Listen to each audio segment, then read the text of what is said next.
We were reading that the Trans-Labrador Highway is now paved, and that is good news for us. So we decided to take the highway to Red Bay and then the ferry to Newfoundland.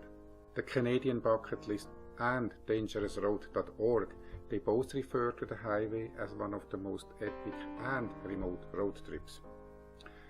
Welcome to our escapades. Ursula is the navigator. My name is Dieter and I'm the wheelman.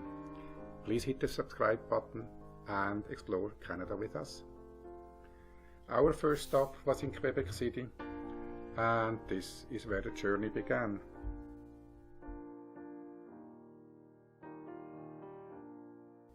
The highway along the St. Lawrence River is Route 138 and connects several small towns. One of them is La Malbaie.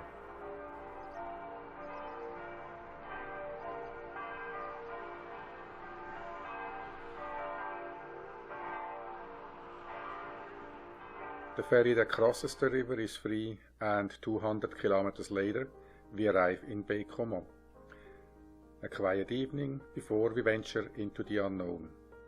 After Baie-Comeau there are no more towns, only a blue line on the map. The distance from Baie-Comeau to Labrador City is 587 kilometers. This is where the Trans-Labrador Highway begins. Then 240 kilometers to Churchill Falls and 288 kilometers to happy Valley-Goose Bay. We didn't drive to Cartwright and spent the night in Red Bay. After 618 kilometers, we finally arrived in Blanc-Sablon to get the ferry to Newfoundland. Lots of road construction between Baie-Comeau and the Manic-5 Hydro Dam. This is Route 389 in Quebec.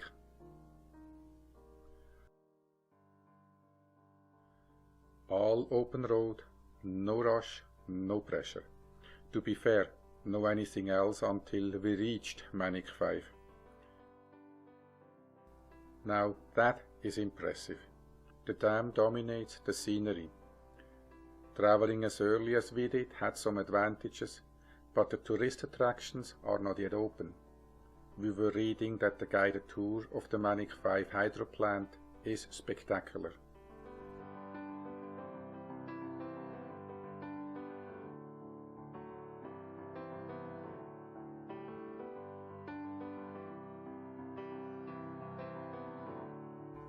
As soon as we crossed the hydro dam, the paved road turned to gravel. This was the onset of 95 kilometers of dust.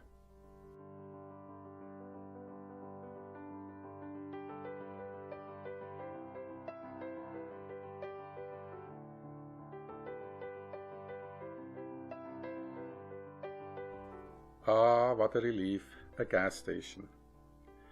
We arrived in Relais-Gabriel at kilometer 315, just in time to fill the tank again, 60 liters for $150.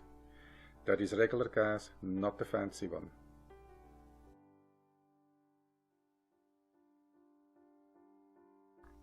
Eight hours after we left Baie-Comeau, we arrived in the ghost town of Ville de Gagnon. This was a buzzing mining town with about 1,300 people. The mine closed and the town was fully dismantled by 1985. The only signs are the sidewalks, a median and the sewer system. Who does not want to spend a night in a ghost town? It was on top of our to-do list. We pulled over and the evening was everything else than ghostly.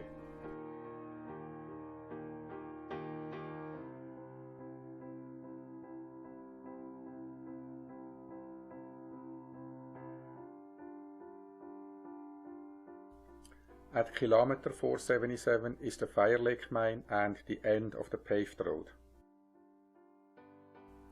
We crossed the railway track several times.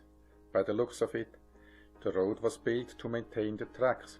Today it is used for mining traffic and the enjoyment of travelers. The 73 kilometers to the Mont-Wright mine were rough but not without charm. We were a few minutes away from Fermont and the border to Labrador. Sometimes you just have to sit back and watch the world go by. So enjoy!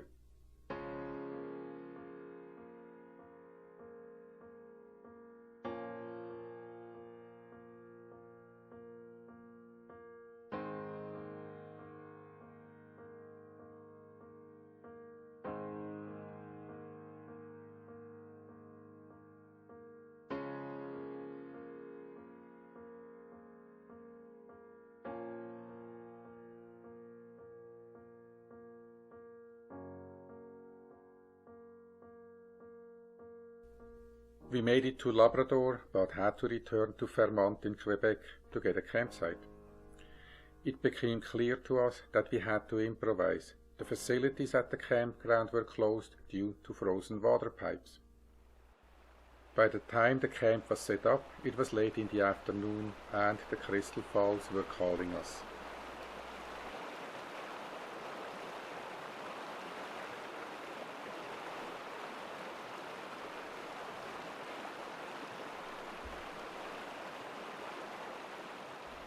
The overnight temperature dropped to the freezing point.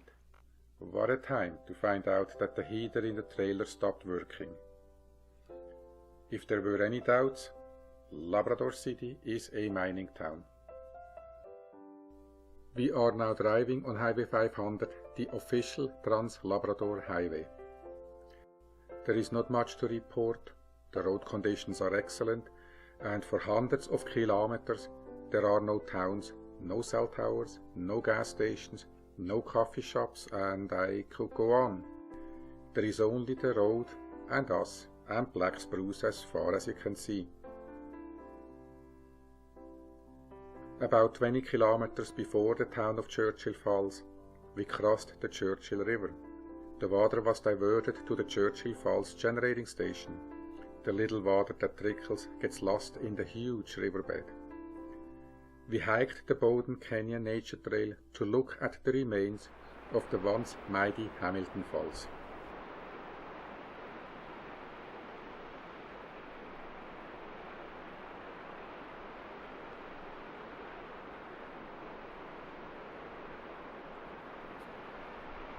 The town of Churchill Falls is a company town and home to the generating station.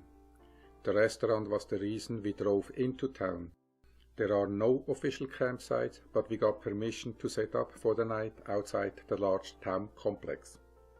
This is where the restaurant and hotel are located. We got a private tour through the information center and learned about power generation and power delivery. The one attraction here is the Churchill Falls tail race picnic site, and if you are lucky, the bears. The tail race is where the water flows back into the Churchill River.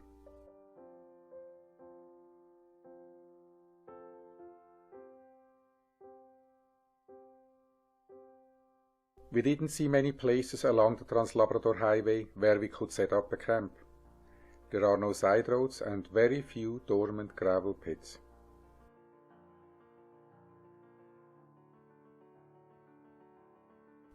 Driving on the Trans-Labrador Highway, don't expect any distractions except the ones that nature has to offer. We pulled over to the side many times and rarely met another traveler.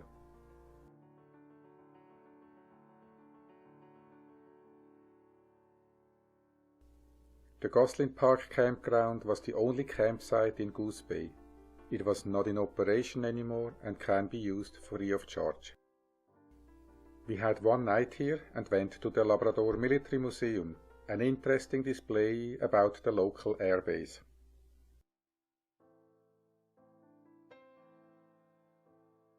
The mariner's galley was highly praised by the people in the museum, for good reason. After this great meal, we went for a short walk along the Churchill River before returning to the camp.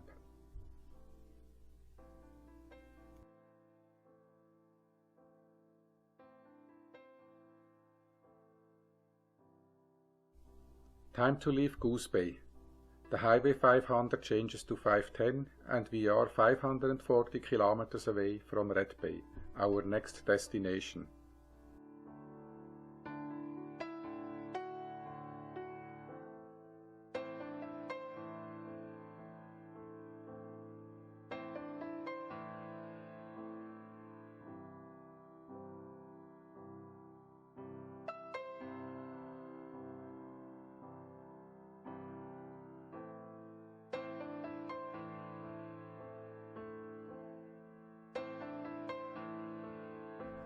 Oh, a real rest area. If I remember correctly, this was the second rest area and the last. Time for a quick bite. 30 kilometers before the Cartwright exit, they were still working on the road. They finished later this year and now all of the Trans-Labrador Highway is paved. We had plans to go to Cartwright, but cancelled because of a bad weather front approaching and the broken heater in the trailer.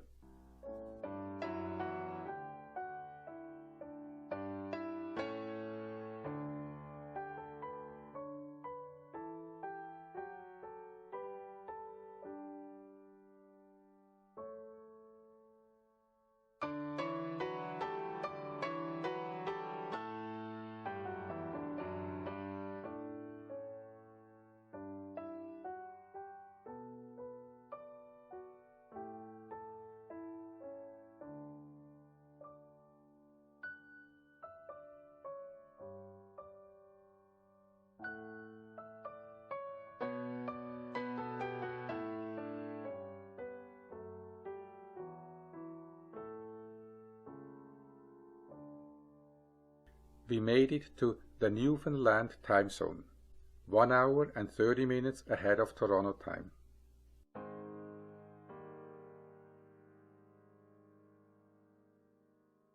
The Jeep was running on fumes when we arrived in Port Hope Simpsons. We didn't get coffee but gas for $170. Port Hope Simpsons and Mary's Harbour were not open yet for tourism. However, we got a good taste of the potholes. Little did we know that we were in for a surprise once we got to Newfoundland.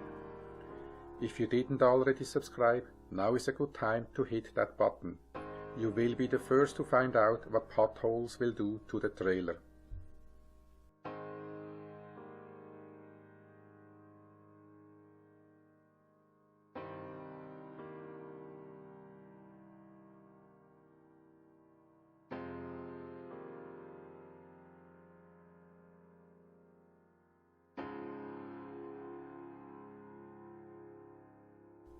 Snow along the road and close to freezing. An amazing scenery and finally some breaks in the clouds. We are now driving south and the coast is not far away.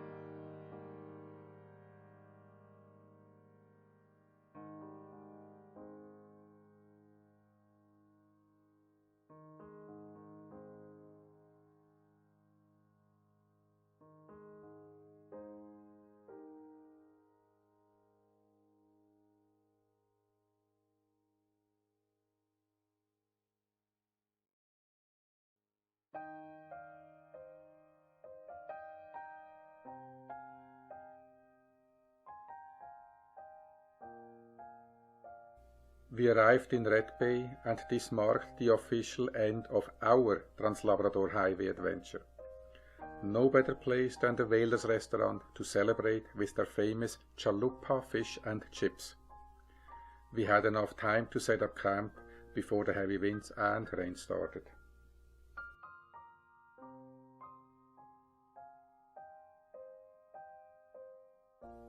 Climbing 687 steps was a good morning exercise. The Tracy Hill walking trail talks about the headless guardian that protects a pirate treasure. But the real treasure was on top of the hill, the amazing view.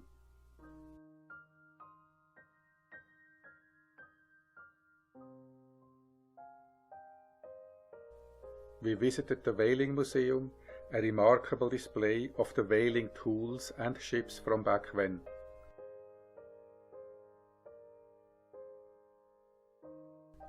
The highlight is likely the chalupa. This is the real deal, recovered from the bottom of the sea and restored. We made it to the ferry. Next stop is Newfoundland. Make sure you can drive the distance between the gas stations. It is over 400 km from Happy Valley-Goose Bay to Port Hope Simpsons. We didn't see a gas station at the junction to Cartwright. We were carrying 40 liters of gas and never had to use it. Over 1700 kilometers in 5 days to get from Baie-Comeau to Red Bay. This is truly an epic and remote road trip. It may be paved, but it is still wild and awesome. Labrador is well known for the black flies and mosquitoes. We were traveling at the end of May, so we didn't encounter any of them, but keep in mind, these pests can and will ruin your road trip. Don't forget to hit the subscribe button.